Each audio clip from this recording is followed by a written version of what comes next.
అయితే తప్పమ్మా, medical college లేదండి, ఉట్టిదే ఆర్డరే లేదు. దమ్ముంటే ఎవడని రమ్మని మాట. మెడికల్ కాలేజ్ ఆర్డరే లేదు గవర్నమెంట్ లో. మా వాడు మెడికల్ కాలేజ్ తెచ్చి 5 ఆఫ్ చేసినట్టు. అది ఆడలేదురా బాబు, చూపించు. ఆర్డర్ చూపించి నేను కట్టిస్తాను నేను. ఇదే నర్సీపట్నం స్పీకర్ గారికి చెప్తా ఉన్నాను, అబద్ధాలు చెప్పడం, మోసం చేయడం ఎంత మటుకు ధర్మం అని చెప్పి అడుగుతా ఉన్నాం. ఈ మెడికల్ కాలేజీకి జీవో లేదని అడుగుతారా? ఇదిగో జీవో నెంబర్ 204. మరి జీవో లేదు అని చెప్పినందుకు, స్పీకర్ పదవిలో నువ్వు ఉండి అబద్ధాలు చెప్పినందుకు నీ పదవికి నువ్వు అర్హుడు వేరా అని చెప్పి ఆలోచన చేసుకోమని చెప్పి చెప్తా ఉన్నా ఇదే స్పీకర్ కు.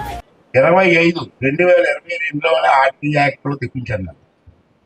ఆర్టీ యాక్ట్ కి అప్లై చేస్తే అసలు నర్సీపట్నం మెడికల్ కాలేజీ లేదని ఇచ్చాను.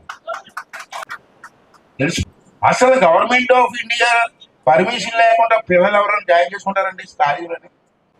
ఎన్ఎంసి కౌన్సిల్ అని, నేషనల్ కౌన్సిల్ అని ఉంటుంది.